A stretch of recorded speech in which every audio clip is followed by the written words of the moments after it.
News Center 16's Joel Porter met some of Notre Dame's first female cheerleaders this evening, and Joel, sounds like a pretty tight-knit group. They certainly are, Terry. The women I spoke with say they were pioneers in a sense that Notre Dame wasn't yet co-ed, and for decades the school only had male cheerleaders to fire up the crowd. Needless to say, the women had their work cut out for them before they earned a place of their own on the sidelines.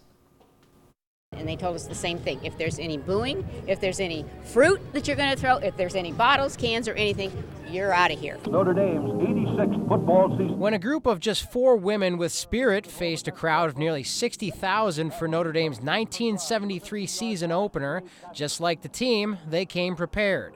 So we spend the whole summer practicing our cheers, and just making our uniforms. Yes.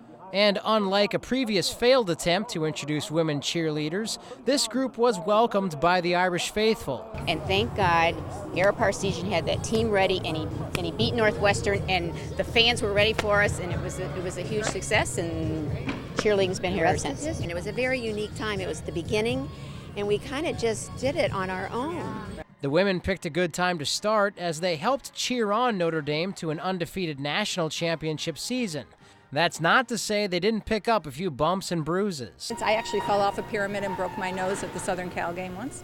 Still, the spirited graduates, who are now all grandmothers, say they vow to travel to South Bend every season for their own reunion. And so we're kind of bonded by special circumstances, but now it's just about fun. We love each other. It's fun to get together.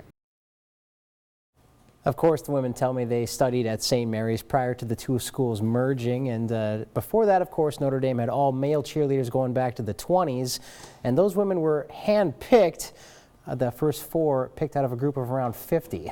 Trailblazers they were. They really were. And those women have witnessed some pretty iconic moments in, Irish sports history. They certainly have, Terry, and listening to them, they recall those games like they were yesterday when they talk about the 1973 Sugar Bowl, the 75 Orange Bowl, and even the basketball game ending the UCLA Bruins 88-game win streak. The women cheered nearly every one of those games up until graduation. All right, any chance they're going to do anything at tomorrow's game? Well, they did joke that they still know the cheers. They would be ready if asked. Just hand them a few pairs of pom-poms. All right, Joel, thanks a lot.